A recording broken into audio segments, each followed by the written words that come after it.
আচ্ছা, তাহলে ওয়েবসাইট ব্যাপারটা হচ্ছে কি, ওয়েব ডিজাইন মানে হচ্ছে ওয়েবসাইটের ডিজাইন করা। আমি প্রথমে কিন্তু চ্যাপ্টারের নামটা নিয়ে আলোচনা করতেছি যে ওয়েবসাইট ডিজাইন, এবং এরপরে আসছে এইচটিএমএল। তাহলে এইচটিএমএল এর ব্যাপারটা কি হবে? এইচটিএমএল হচ্ছে একটা প্রোগ্রামিং ভাষা, অর্থাৎ এই ওয়েবসাইট ডিজাইনের জন্য যে ভাষাটা ব্যবহার করা হয় ওটার নাম হচ্ছে এইচটিএমএল। এইচটিএমএল এর পূর্ণরূপ হচ্ছে হাইপার টেক্সট মার্কআপ ল্যাঙ্গুয়েজ। এখন এই মার্কআপ ল্যাঙ্গুয়েজটা কি আসলে? মার্কআপ ল্যাঙ্গুয়েজ হচ্ছে এমন এক ধরনের ভাষা যেটা ওয়েব ব্রাউজার বুঝতে পারে। আমরা যদি স্বাভাবিকভাবে এই ভাষা বুঝতে পারতাম তাহলে আমরা ব্রাউজার হয়ে যেতাম, আমরা ব্রাউজার না, ওয়েব ব্রাউজার এই ভাষাটা বুঝতে পারে এবং সেই অনুসারে আউটপুট দেয়। এখানে আমরা যে ওয়েবসাইটটাতে ঢুকেছিলাম, মোবাইলে কি ওয়েবসাইটটা পুরোপুরি দেখা যাচ্ছে? জি স্যার। আচ্ছা, এই ওয়েবসাইটটাতে ঢোকার পর আমি একটু বিষয়গুলো ক্লিয়ারলি আলাদা আলাদা ভাবে বোঝাতে চাচ্ছি, যার মধ্যে থেকে তোমরা অনেকগুলো টিক পাবে। এখানে সর্বপ্রথম আমি ঠিকানা দিয়ে ঢুকেছি, দেখো ঠিকানাটা হয়তো তোমাদের এখানে অনেক ছোট দেখা যাচ্ছে। এখানে ঠিকানাটা দিয়েছি হচ্ছে dmcollege.gov.bd। এই ঠিকানা দিয়ে ঢোকার পর আমাদের সামনে এই জিনিসটা প্রদর্শন হচ্ছে। এই ঠিকানায় কোনো একটা ওয়েবসাইটে ঢোকার পর সর্বপ্রথম এই যে আমরা যেটা পাচ্ছি এটা হচ্ছে হোম পেজ। এই জিনিসটাকে বলা হয় হোম পেজ। এরপর এই হোম পেজের পরে দেখো এইটা হোম, এখানে ক্লিক করলে আমরা এটা পাচ্ছি। এখন হোম বাদ দিয়ে যদি অন্যগুলাতে যাই, দেখো আমি এখান থেকে একাডেমিক অথবা ডিপার্টমেন্টস যা যা ক্লিক করি প্রত্যেকটা আলাদা আলাদা রয়েছে, teachers, student, department, admission. About আছে যদি আমি ক্লিক করি, কলেজ অ্যাট এ গ্ল্যান্স আমি যদি এটা ক্লিক করি, দেখো সামনের বিষয়টা চেঞ্জ হয়ে গেছে, তার মানে এটা আলাদা একটা পৃষ্ঠা। আবার আমি যদি এখানে অ্যাডমিশন, এইচএসসি অ্যাডমিশন এইখানে ক্লিক করি, অ্যাডমিশনের আবার অনেকগুলো রয়েছে, দেখো এটা চেঞ্জ হয়ে অন্য কিছু চলে আসছে, একটা পিডিএফ ফাইল চলে আসছে এখানে। তার মানে আমরা এক এক, এই যেমন ডিপার্টমেন্টে যদি ক্লিক করি, সায়েন্সে যতগুলো ডিপার্টমেন্ট আছে সেগুলো দেখা যাচ্ছে। একটা বইয়ের সাথে যদি আমরা এই ব্যাপারটাকে তুলনা করতাম তাহলে ব্যাপারটা এমন আসতো যে একটা বইয়ে যেমন অনেকগুলো পৃষ্ঠা থাকে, এখানেও সেরকমের অনেকগুলো পৃষ্ঠা আলাদা আলাদা জায়গায় একটা জিনিসের মধ্যে রাখা আছে, এক একটা জায়গায় এক একটা পেজ। এই পেজগুলোকে বলা হয় মূলত ওয়েব পেজ। সবার সামনে কি খাতা কলম আছে?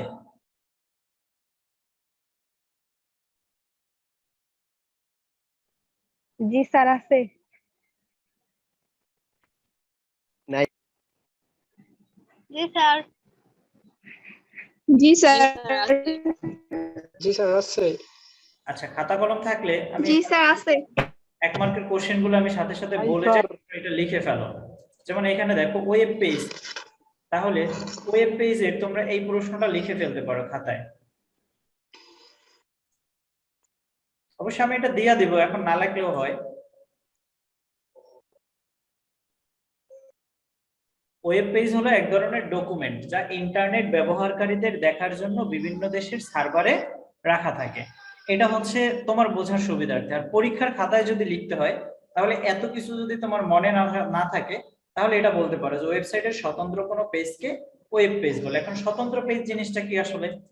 এই যে দেখো আমি এখানে দেখাইলাম যে হোমে গেলে একটা জিনিস পাই, অ্যাবাউটে গেলে আরেকটা পাই, তারপরে হচ্ছে যেমন অ্যাবাউটে যে কন্টাক্ট আছে দিলাম, আমরা যদি কন্টাক্ট আছে দিই তাহলে আবার অন্য জিনিস চলে আসছে। তারপরে এখানে যে যদি হিস্টোরি অফ দ্য কলেজ দেই তাহলে দেখবে যে অন্য কিছু চলে আসছে। তার মানে এই যে আলাদা আলাদা এক একটা পেজ, এই আলাদা আলাদা বা স্বতন্ত্র এই পেজগুলো কি বলা হচ্ছে ওয়েব পেজ। স্বাভাবিকভাবে এটা বোঝো যে আমরা যেমন বই পড়ি, এই আইসিটি একটা বই আমাদের, এই আইসিটি বইয়ের মধ্যে অনেকগুলো পৃষ্ঠা রয়েছে, এই এক একটা পৃষ্ঠাই হচ্ছে এক একটা পেজ। ঠিক সেম ওয়েবসাইটে অনেকগুলো পৃষ্ঠা থাকে, সেই পৃষ্ঠাগুলোকে বলা হয় এক একটা ওয়েব পেজ।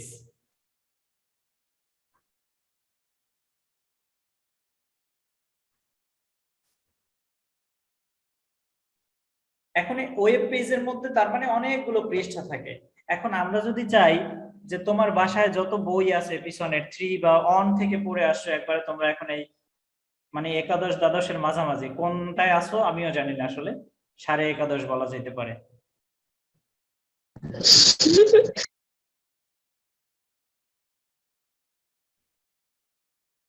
তাহলে তোমরা যে এই যে ক্লাসটাতে আসো এই ক্লাস পর্যন্ত তোমরা অনেকগুলো বই পড়ে আসছো। এখন এই 10 জায়গার 10টা বই থেকে যদি 20টা পৃষ্ঠা তুমি একত্রিত করো, তাহলে কি সেটা মিলিয়ে একসাথে করলে সেটা একটা বই হবে? ধরো আইসিটি বই থেকে নিলা 5টা পৃষ্ঠা, ধর্ম বই থেকে নিলা, ওই গণিত বই থেকে নিলা, বাংলা বই থেকে, অর্থাৎ তোমার বাসায় সেরাফারা যত পৃষ্ঠা আছে সবগুলা মিলা পিন আপ করে দিলা, এটা কি একটা বই হবে আলাদা?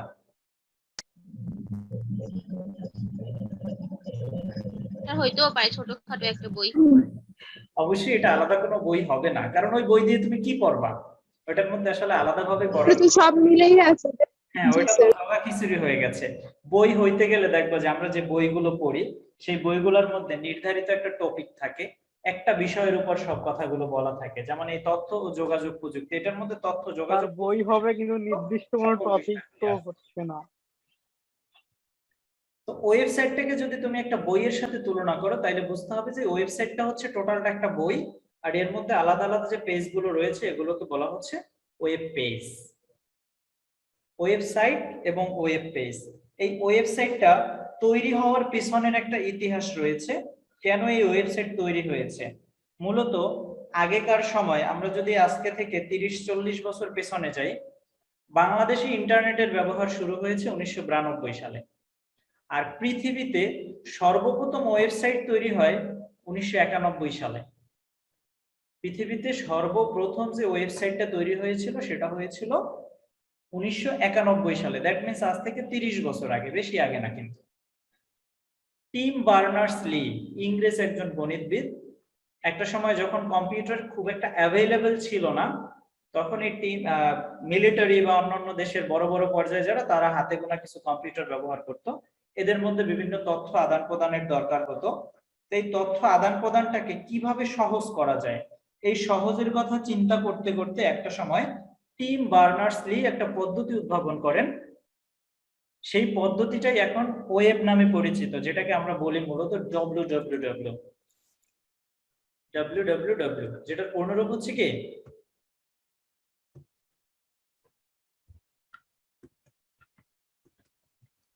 ওয়ার্ল্ড ওয়াইড ওয়েব, যেটাকে এক কথায় বলা হয় ওয়েব। শুধু ওয়েব যদি বলে তাহলে এটাই বোঝাবে। এই ওয়ার্ল্ড ওয়াইড ওয়েবটা মূলত টিম বার্নার্স-লির যে ধারণা ছিল যে পৃথিবীর সকল কম্পিউটারকে একত্রিত যদি করা যায়, অর্থাৎ একটা সার্ভারে সব তথ্যগুলো যদি জমা রাখা যায়, সেইখান থেকে আমরা পৃথিবীর যে কোনো প্রান্ত থেকে যে কোনো কম্পিউটার ইন্টারনেট ব্যবহারের মাধ্যমে সেই তথ্যগুলো যদি সংগ্রহ করতে পারে, এরকম একটা ধারণা প্রদান করে। আর এই ধারণার উপর ভিত্তি করে এই ওয়ার্ল্ড ওয়াইড ওয়েবটা তৈরি হয়। টিম বার্নার্স-লি এর ধারণা অনুসারে মূলত এই ওয়ার্ল্ড ওয়াইড ওয়েবটা তৈরি হয়। এই জন্য ওয়ার্ল্ড ওয়াইড ওয়েবের জনক বলা হয়ে থাকে টিম বার্নার্স-লিকে। এই ওয়ার্ল্ড ওয়াইড ওয়েবের মধ্যে যে তথ্যগুলো রাখা থাকে সেইগুলো হচ্ছে হাইপার টেক্সট, অর্থাৎ আমি একটু আগে যে কথাটা বললাম HTML। এই হাইপার টেক্সট হচ্ছে ব্রাউজার এই ব্যাপারগুলো বুঝতে পারে, আর এটা লিংকটাকে বলা হয় হাইপার লিংক। তোমার প্রয়োজনীয় যে কোনো জিনিসকে বের করতে চাইলে সেইখানে তোমার হাইপার লিংকের উপর ক্লিক করে হাইপার টেক্সটে চলে যাবে। সার্ভারের বিষয় আছে, এটার সাথে আমরা পরে আসছি। এখন দেখো তাহলে এই তথ্যগুলো খুঁজে বের করতে গেলে একটা মেইন যে জিনিস দরকার হয় সেটার নাম হচ্ছে আইপি অ্যাড্রেস। আইপি অ্যাড্রেস ছাড়া আসলে কোনো কিছুই শনাক্ত করা যায় না। আমি এখন তোমাদের সাথে যে ডিভাইসটা ব্যবহার করে কথা বলছি বা ক্লাসটা পরিচালনা করছি একটা ল্যাপটপের মাধ্যমে, এটা একটা ইলেকট্রনিক ডিভাইস। এই ডিভাইসটাও কিন্তু হচ্ছে একটা আইপি অ্যাড্রেস আছে, অর্থাৎ তুমি যে ফোনটার মাধ্যমে এখন ক্লাস করতেছো সেই ফোনেও একটা আইপি অ্যাড্রেস আছে। তাহলে আইপি অ্যাড্রেস হচ্ছে এমন একটা জিনিস যেটা এইভাবে বলতে পারো যে ইন্টারনেটের সাথে সংযুক্ত প্রত্যেকটা ডিভাইস অথবা প্রত্যেকটা ওয়েবসাইটের একটা ঠিকানা থাকে।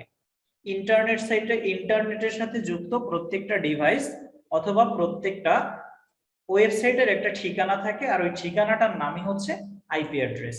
আইপি অ্যাড্রেসটা নৈর্ব্যক্তিকের জন্য মোস্ট ইম্পর্টেন্ট, এই জন্য এটাকে আমি ডিটেলস করতেছি এখানে। একেবারে নৈর্ব্যক্তিকে যে কোনো কোশ্চেন আসলে যাতে তোমরা লিখতে পারো। আইপি মানে হচ্ছে ইন্টারনেট, আর পিতে হচ্ছে প্রোটোকল। তাহলে আইপি অ্যাড্রেস যদি বলা হয় তাহলে এটার পূর্ণরূপ আসবে কি ইন্টারনেট প্রোটোকল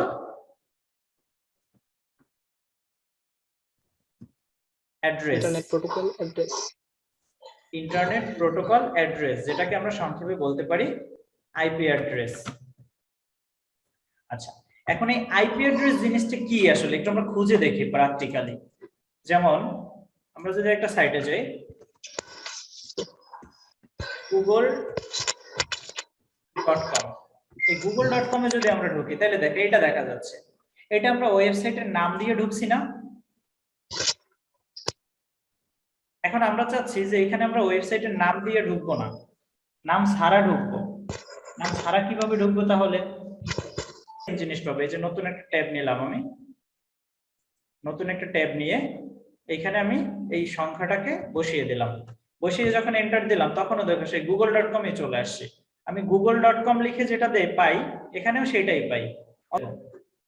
আমাকে এটা রিডিরেক্ট করে কোথায় নিয়ে যাচ্ছে? আমাকে ফেসবুকে নিয়ে চলে আসছে। তার মানে আমরা এখানে কিন্তু আলাদা আলাদা ভাবে আইপি অ্যাড্রেস দিয়েও প্রবেশ করতে পারি অথবা নাম দিয়েও প্রবেশ করতে পারি। নামের ব্যাপারটা আমি পড়ে আসছি, আগে আমরা আইপি অ্যাড্রেসের ব্যাপারটা দেখি। তাহলে এই যে আইপি অ্যাড্রেস, এটা একটা সংখ্যা। আইপি অ্যাড্রেস হয় সাধারণত সংখ্যায়। এইখানে কয়টা অংশ আছে দেখো তো?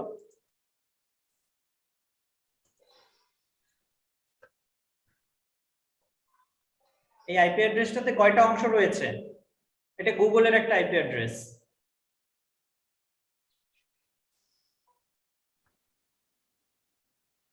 এখানে দেখো 4টা অংশ আছে। প্রথমে হচ্ছে 142, তারপরে 250, তারপরে আছে 182, 132।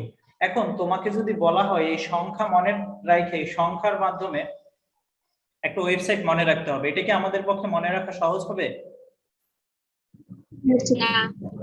না অবশ্যই সহজ হবে না। এই জন্য এই সংখ্যার পরিবর্তে একটা নাম দেয় ইংরেজি ওয়েবসাইটের জন্য, এই জন্য একটা ইংরেজি নাম ব্যবহার করে। যেমন এই আইপি অ্যাড্রেসটার পরিবর্তে ইংরেজি নাম ব্যবহার করেছে কি তারা? google.com। এখন এই google.com বললে কিন্তু আমরা খুব সহজেই মনে রাখতে পারি নাকি? আইপি অ্যাড্রেস 4টা অংশে বিভক্ত, অর্থাৎ এইখানে তো এটা হচ্ছে ডেসিমাল সংখ্যা। তোমরা যারা তৃতীয় অধ্যায় পড়ছো তাদের কাছে একটু বুঝতে এখানে ইজি হবে। এই যে সংখ্যাগুলো রয়েছে ডেসিমাল সংখ্যা, এটা মূলত বাইনারিতে হওয়ার কথা। হিসাব হয় বাইনারি, আমরা চোখে দেখতে পাই ডেসিমাল। এটাই মূলত 32টা বিট থাকে। আইপি অ্যাড্রেস থাকে কয় বিট? 32টা বিট থাকে। আইপি অ্যাড্রেস মানেই হচ্ছে 32 বিট। এই 32 বিটকে 4টা অংশে ভাগ করা হয়। 4 octet। 4 octet, দ্যাট মিন্স একটা অক্টেট মানে হচ্ছে 8টা বিট। তাহলে এই প্রথম 4টা মিললে, ধরো এটা আমি তুলনামূলক মানে উদাহরণ দিয়ে এরকম বুঝি, 1110110, এটা একটা অংশ। এরপর 110000101, 8টা হয়েছে, এই একটা অংশ।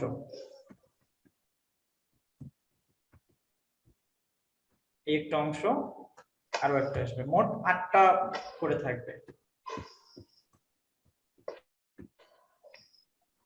এইটাকে ধরতে পারি আমি একটা আইপি অ্যাড্রেস। তাহলে এই যে প্রথম যে 4টা অংশ রয়েছে,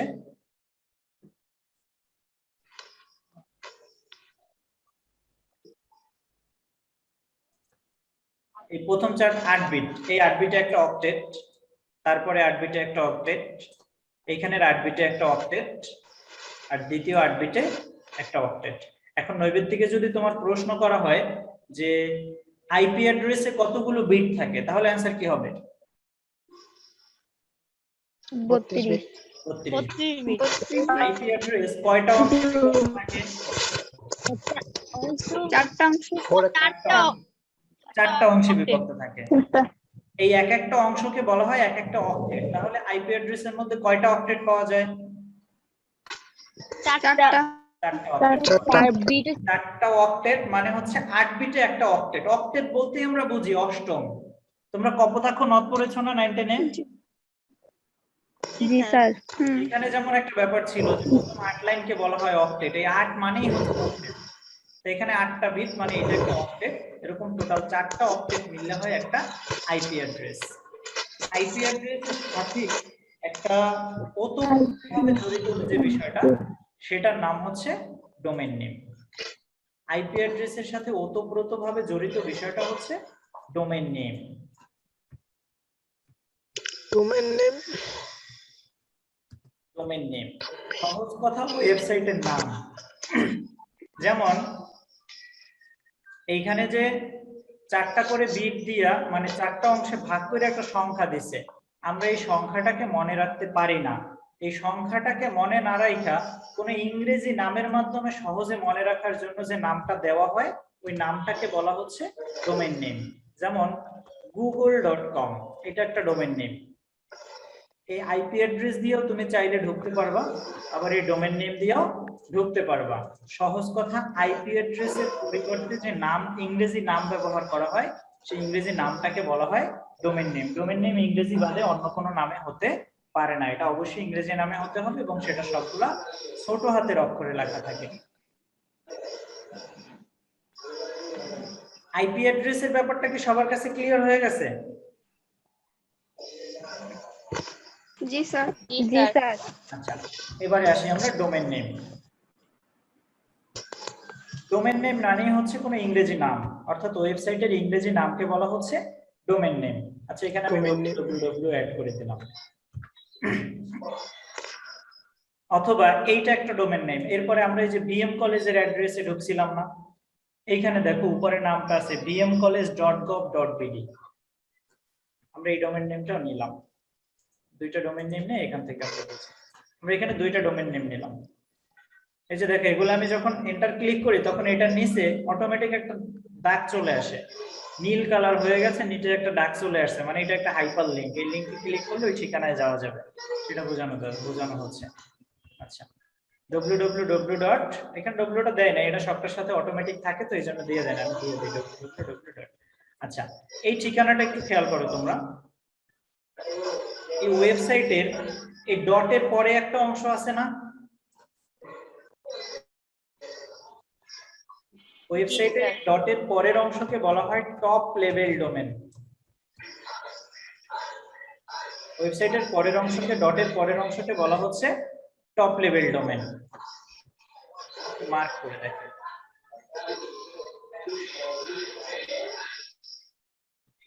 আরে মিউট করে দেন, সাউন্ড আসে অনেক।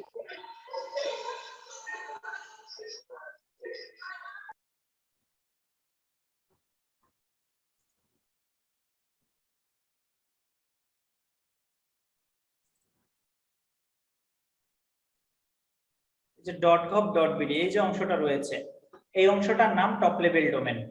টপ লেভেল ডোমেনের আবার দুইটা অংশ থাকে, টপ লেভেল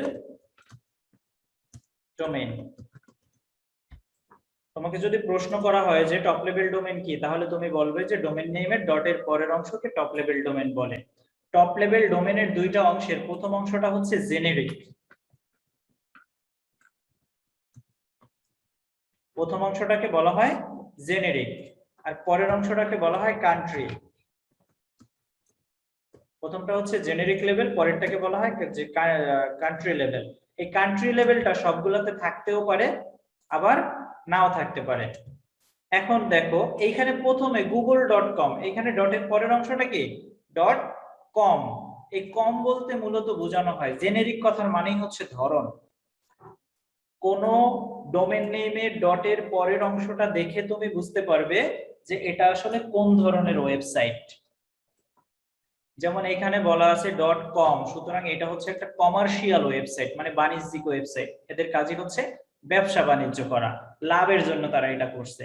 পরের অংশটায় বলা আছে .gov। গভ বলতে আমরা কি বুঝি সাধারণত? সরকারি। সরকারি। তার মানে এই যে .gov কথাটা বলা আছে, এই .gov কথার মানে হচ্ছে এটা একটা সরকারি ওয়েবসাইট।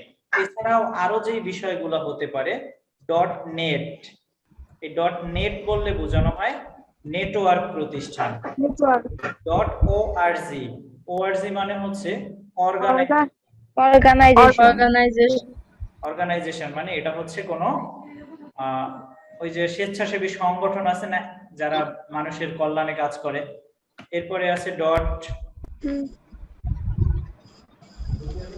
.mil, মিলিটারি প্রতিষ্ঠান, এটা যদি আমেরিকান সেনাবাহিনীর জন্য আলাদাভাবে করা হয়েছে। .mil, .comটা তো আগেই বললাম, .com মানে হচ্ছে কমার্শিয়াল। এরপরে আছে .edu, এডু, এটার মানে কি এডুকেশনাল, মানে শিক্ষা প্রতিষ্ঠান সম্পর্কিত। ডট .gov এটা তো ছিল .gov মানে কি গভর্নমেন্ট গভর্নমেন্ট মানে সরকারি প্রতিষ্ঠান। তাহলে এটা হচ্ছে জেনেরিক লেভেল। এই যে ডটের পরের প্রথম যে অংশটা থাকে এটাকে বলা হচ্ছে কি জেনেরিক লেভেল, আর পরের যে অংশটা রয়েছে এটাকে বলা হচ্ছে কান্ট্রি লেভেল। এখন এই কান্ট্রি লেভেলটা কোনো একটা ডোমেন নেমের সাথে বা ওয়েবসাইটের নামের সাথে থাকাটা বাধ্যতামূলক না। এটা থাকলেও হবে, না থাকলেও হবে, কোনো সমস্যা নাই। যদি থাকে তাহলে এটা নির্দিষ্টভাবে কোনো একটা জায়গাকে বোঝায়, আর যদি না থাকে তাহলে এটা সারা বিশ্বের জন্য। যেমন facebook.com, এটাই কোনো সামনে আমাদের কান্ট্রি লেভেল নাই, কারণ ফেসবুকটা কি কোনো নির্দিষ্ট দেশের জন্য? না স্যার। সব দেশই এটা ব্যবহার করতে পারে, এই জন্য এটাকে বলা হচ্ছে কান্ট্রি লেভেল। কান্ট্রি লেভেল নাই, সরি, ওটাতে কোনো কান্ট্রি লেভেল নাই। আবার যেগুলা নির্দিষ্ট দেশের জন্য সেইগুলাতে দেখো এরকম .bd মানে বাংলাদেশ, ইন্ডিয়া হলে লেখা থাকে .in, যুক্তরাষ্ট্রে থাকে .us, যুক্তরাজ্যে থাকে .uk, এরকম থাকে বিভিন্ন দেশে বিভিন্ন নাম সংক্ষেপে থাকে আর কি, পুরো নামটা থাকে না। আর ডোমেন নেম পদ্ধতিটা যেইভাবে নিয়ন্ত্রণ করা হয় সেটার নাম হচ্ছে ডিএনএস। এই ডোমেন নেম পদ্ধতিটা নিয়ন্ত্রণ করার জন্য একটা পদ্ধতি রয়েছে যেটার নাম হচ্ছে ডিএনএস, যার পূর্ণরূপ হচ্ছে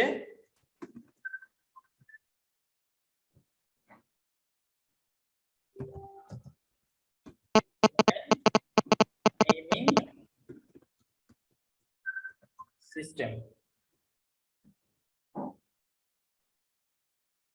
ডোমেন নেমিং সিস্টেম ডিএনএস, পূর্ণরূপগুলো কিন্তু পরীক্ষার জন্য মোস্ট ইম্পর্টেন্ট, এগুলো মনে রাখবে।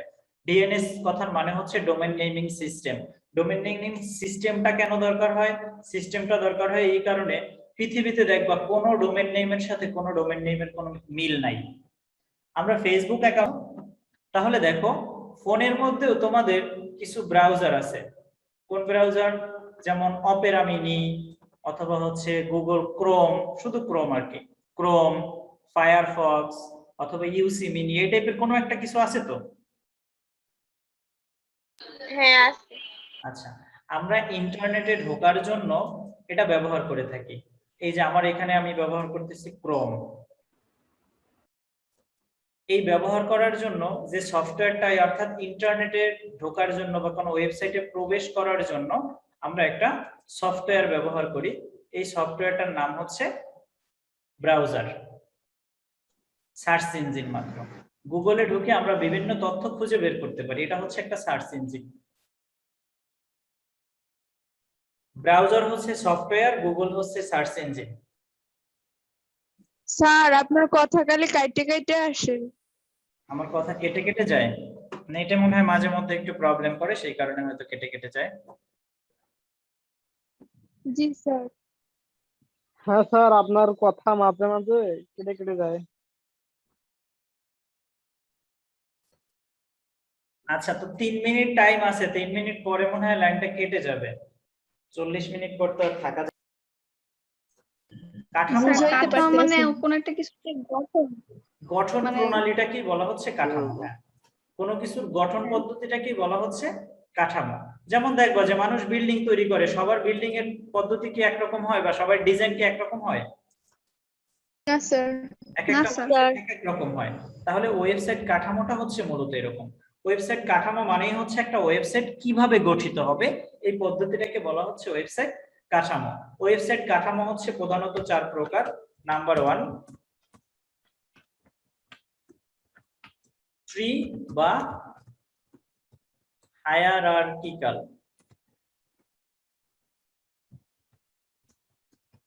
ট্রি বা হায়ারার্কিক্যাল পদ্ধতি। এরপরে হচ্ছে লিনিয়ার পদ্ধতি, তারপরে হচ্ছে নেটওয়ার্ক পদ্ধতি,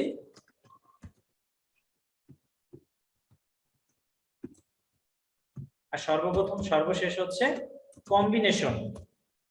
এই 4টা পদ্ধতিতে ওয়েবসাইট হয়ে থাকে। তো সর্বপ্রথম আমরা যেটা বলি ট্রি বা হায়ারার্কিক্যাল, হায়ারার্কিস বা হায়ারার্কিক্যাল যে নামেই বলা হয়ে থাকে, ট্রি পদ্ধতি আমরা সহজভাবে বলি ট্রি। আচ্ছা, গাছে সাধারণত একটা ডাল মানে মেইন একটা গাছ থাকে, এরপরে ডালপালা থাকে না? এরকমের পদ্ধতিটার নামই হচ্ছে মূলত হায়ারার্কিক পদ্ধতি। কিরকম? একে একে দেখায়। এই ধরো একটা ওয়েব পেজ, প্রথম আমরা ঢুকলে এটা দেখতে পাবো। এটার পর এইখান থেকে আইসা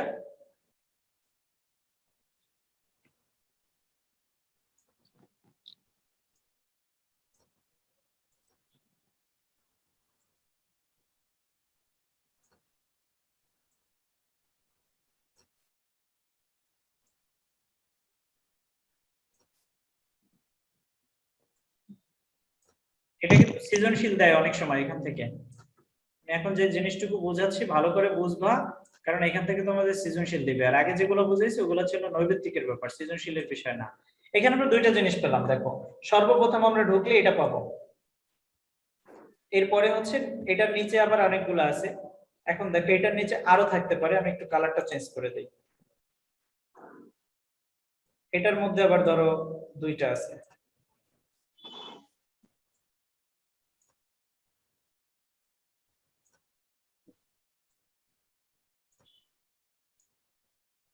এটার মধ্যে আছে ধরো তিনটা, সবগুলাই থাকতে পারে। আমি এখানে অল্প দিয়ে বোঝাচ্ছি, পুরোপুরি সবগুলাই দিচ্ছি না।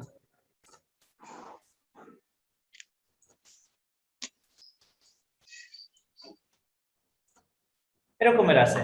তাহলে এই যে ওয়েবসাইট গুলো বলছি, এই সর্বপ্রথম আমরা ওয়েবসাইটে ঢুকলে এটা দেখতে পাবো।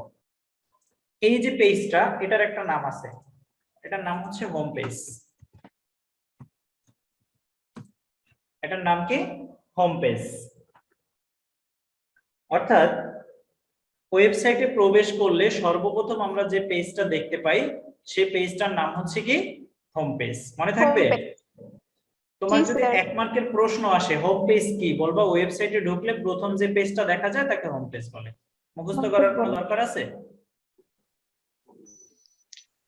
হোম পেজের পরে আছে মূল ধারার পেজ, অর্থাৎ মেইন পেজ। হোম পেজটা হচ্ছে তোমার ইন্ট্রোডাকশন, আর এগুলো হচ্ছে মেইন বিষয়, মেইন পেজ।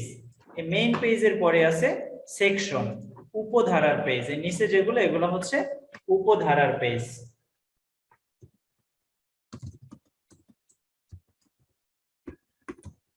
উপধারার পেজ। তাহলে আমরা এখানে যে 3 ধারার পেজ করলাম, এখন এইটা ধরো একটা গাছ তুমি হচ্ছে কাইটা উল্টাই দিছো, সেই গাছের মতো মনে হয়?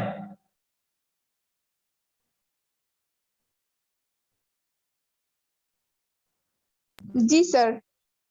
আচ্ছা, তাহলে এই যে গাছের মতো মনে হচ্ছে, এই জন্যই মূলত এটার নাম দেওয়া হচ্ছে হায়ারার্কিক্যাল পেজ, মানে ওয়েবসাইট। এই ওয়েবসাইট গুলা সব থেকে বেশি উপযোগী হচ্ছে বিভিন্ন ধরনের শিক্ষা প্রতিষ্ঠান, বাণিজ্যিক প্রতিষ্ঠান, বা যে সকল প্রতিষ্ঠানের মানে শিক্ষা প্রতিষ্ঠান বা অন্যান্য যে বাণিজ্যিক প্রতিষ্ঠানগুলো রয়েছে সেই প্রতিষ্ঠানগুলোর জন্য মূলত এই হায়ারার্কিস পদ্ধতি বা ট্রি পদ্ধতিটা সব থেকে বেশি উপযোগী। তার কারণ হচ্ছে এই ওয়েবসাইটে ঢুকলে ব্যবহারকারী খুব সহজে বুঝতে পারে যে তার রাখা তথ্যগুলা কোন জায়গায় আছে। তাহলে এই যে সিস্টেমটা সাজানো, এই সিস্টেমটাকে বলা হচ্ছে মূলত হায়ারার্কিক্যাল পদ্ধতি। তাহলে তোমার সৃজনশীলের মধ্যে যদি এরকমের কোনো উদ্দীপক দেয়া থাকে যে একজন এই অমুক একটা শিক্ষা প্রতিষ্ঠান, ধরো তোমাদের কলেজের নাম দেওয়া হয়েছে, এই কলেজের জন্য একটা ওয়েবসাইট তৈরি করার ইচ্ছা, আর উপরে ধরো 3-4টা ওয়েবসাইটের কাঠামোর চিত্র দেওয়া আছে, তোমাকে বলা হবে যে এই উপরের XYZ কলেজের জন্য কোন পদ্ধতিটি সবথেকে উত্তম, তোমার উত্তরের পক্ষে যুক্তি দাও। তাহলে কোন পদ্ধতিটা সবথেকে? অবশ্যই হায়ারার্কিক পদ্ধতি বা ট্রি পদ্ধতিটা উত্তম হবে। তার কারণ হচ্ছে এই পদ্ধতিতে ব্যবহারকারী খুব সহজেই তার প্রয়োজনীয় তথ্য খুঁজে বের করতে পারে। এই জন্য যে কোনো ওয়েবসাইটের জন্য উত্তম হবে হচ্ছে হায়ারার্কিক্যাল পদ্ধতি। এটা গেল। এখন আমরা আসি লিনিয়ার পদ্ধতিটা কি।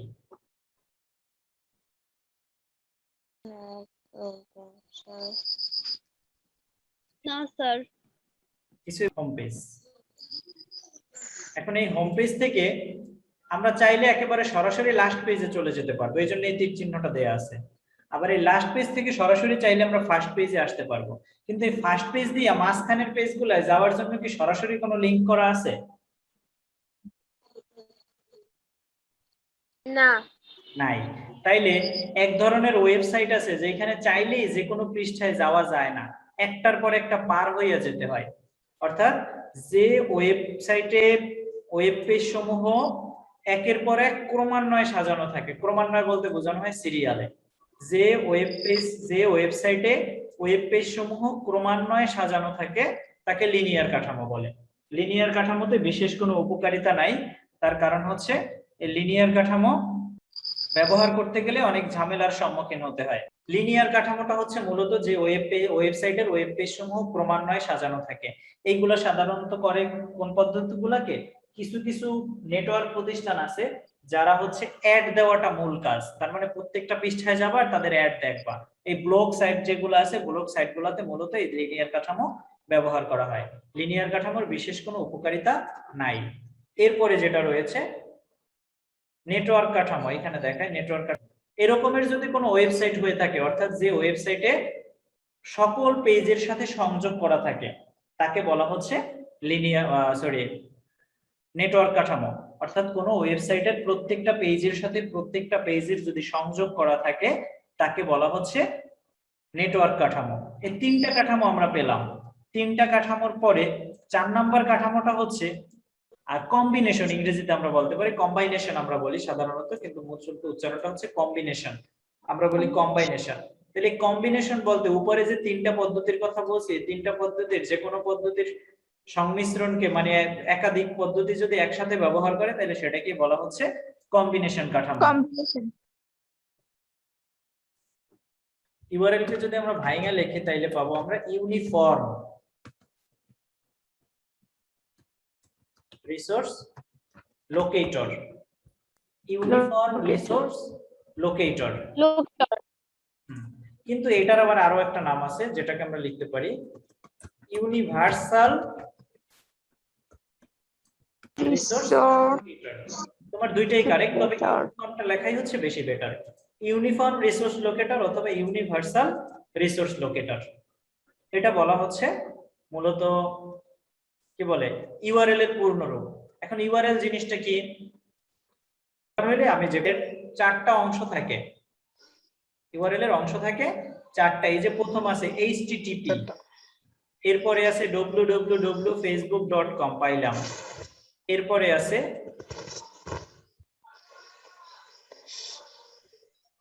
বাংলাদেশি, এই পুরো অংশটাই নিলাম। এরপরে বাড়তি একটা অংশ থাকে, এখন এখানে করে না কারণ এখানে একাধিক জিনিসের সমন্বয় তৈরি। আচ্ছা দিয়ে দিলাম পিএইচপি। আচ্ছা পিএইচপি এটা দিলাম আমি। তাহলে এখানে আরো একটা অংশ পেলাম আমরা। তাহলে এখানে আমরা অংশ পেলাম মোট 4টা। এই 4টা অংশের কোনটাকে কি বলে? প্রথমে যেটা রয়েছে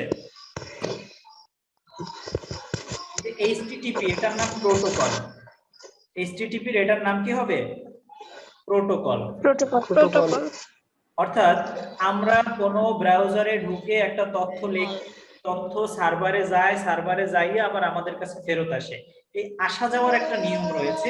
তথ্য যে আমাদের ব্রাউজারে প্রদর্শন করে এর জন্য কিছু ইন্টারনেটের নিয়ম রয়েছে, সেই নিয়মগুলোকেই বলা হয় মূলত প্রোটোকল। এরপরে যেটা পাইলাম আমরা, এটা ডোমেইন নেম, এটা তো আমরা আগেই পেয়েছি। ডোমেইন, ডোমেইনের পরে যেটা আছে